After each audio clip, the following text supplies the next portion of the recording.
Once our clip and ACS is set up, we can actually start to model this lovely window.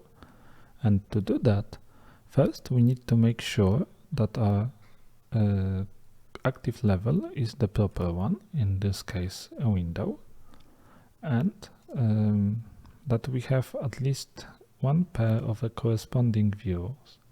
So this one is a front, so I will change this one to being a top view, and I will also change it to be a wireframe to make for lines go through the solids and be visible even inside the solid. So then I can choose any of the drawing tools. In this case I will just use a slab to represent the window frame, and it don't need to be as precise because we can always adjust it down the line. So I will click in one corner and place the width, then the height.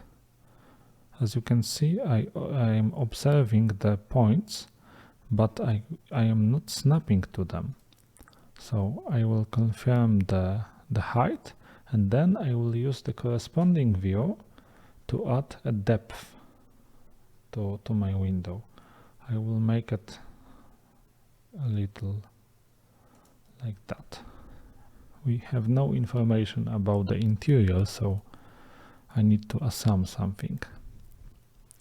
And then we have our first slab that is roughly the same as the window in size, but it is in the wrong position in depth wise, because it was started on the level of the ACS.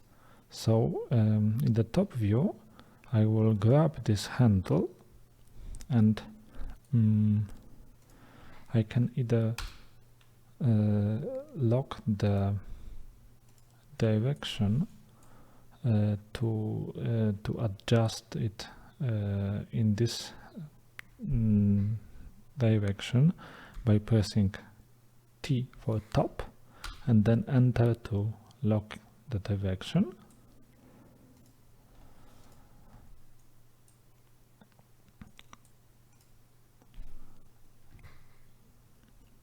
At this point we can probably use the snap mode to change to something more easy to use than the key point, because we will be snapping a bit more, and I will suggest changing to multi-snap.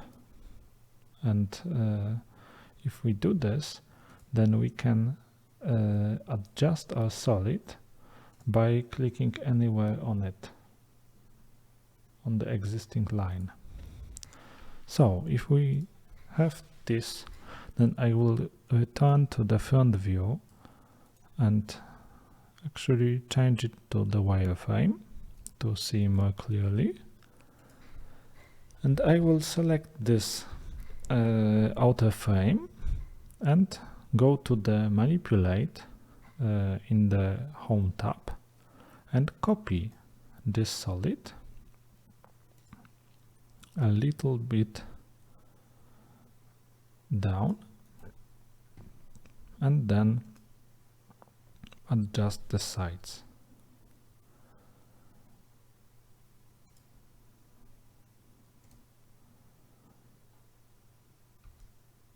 I will lock the direction with Enter key, and to make it exactly similar and symmetrical, I can actually use a move, select the middle, lock the direction, so I can only move side to side, and then point at the middle on the upper part, and it will center and make so that these few millimeters will be perfectly balanced.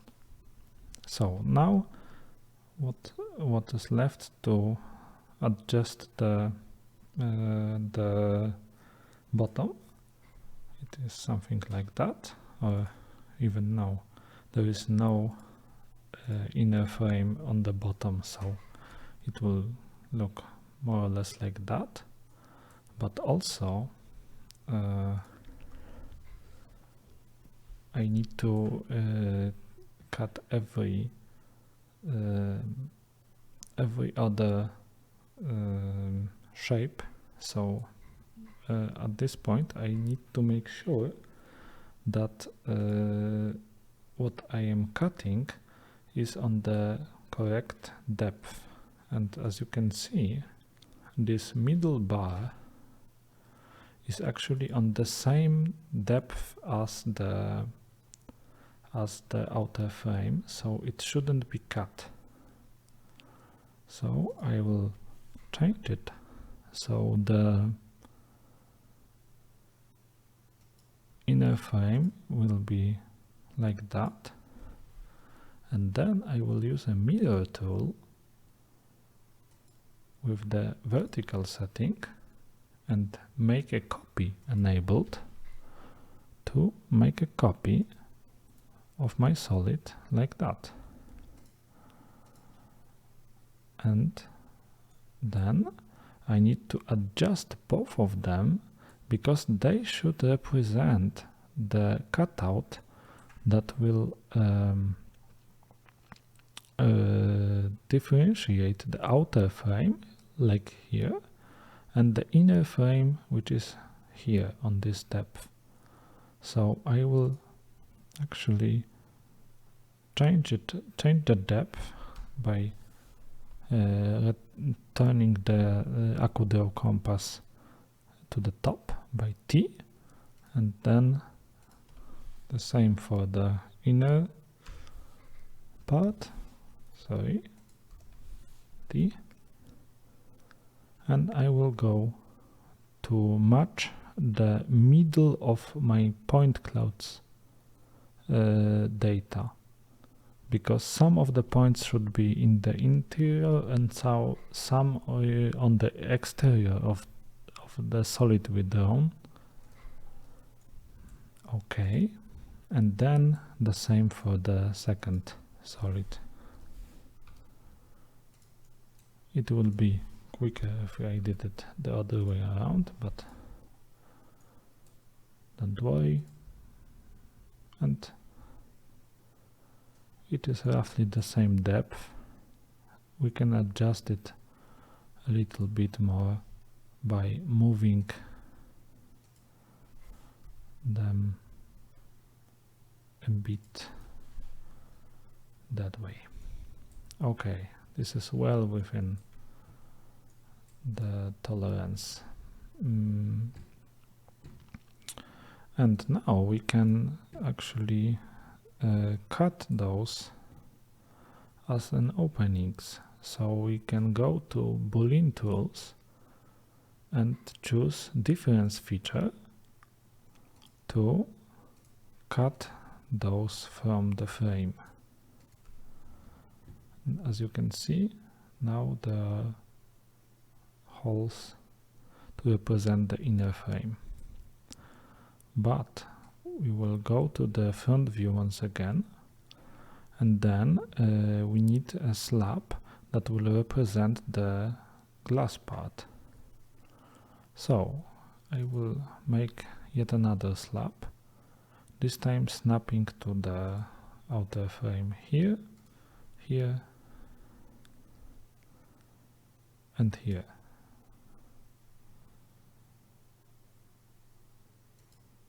And some depth.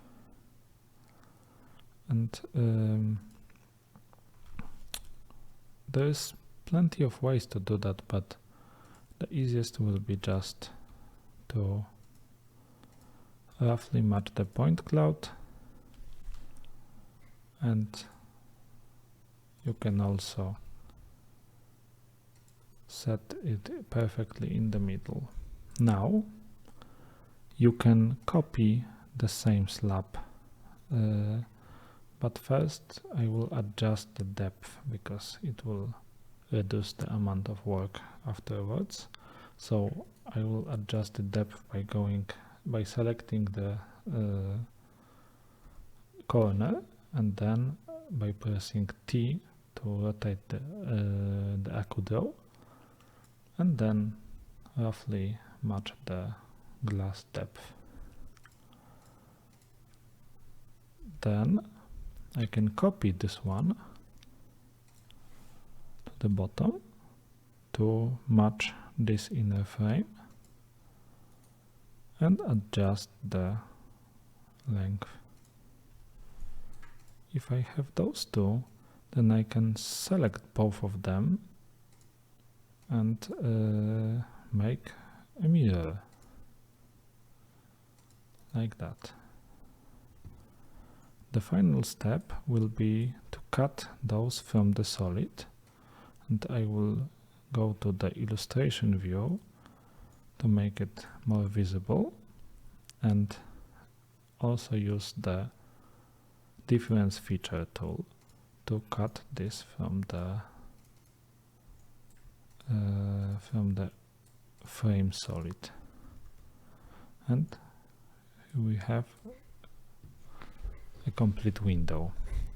To actually make sure that we haven't missed anything in our window, then the clip object is very handy, because as you can see we can still drag those corners to make the clip a little bit smaller, and then we can see the sides, the cross section through the cloud and through the window to make sure that the depth are in the correct place, and that we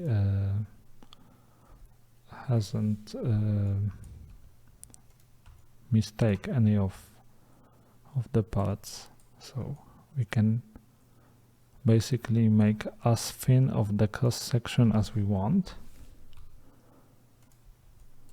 and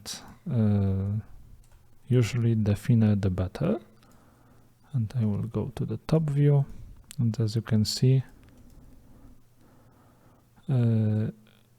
our model is very close to the point cloud. To see it more clearly, you can go to the view attributes and actually enable in this clip volume settings, this part will only be enabled if this particular view is clipped, and we can select the cut.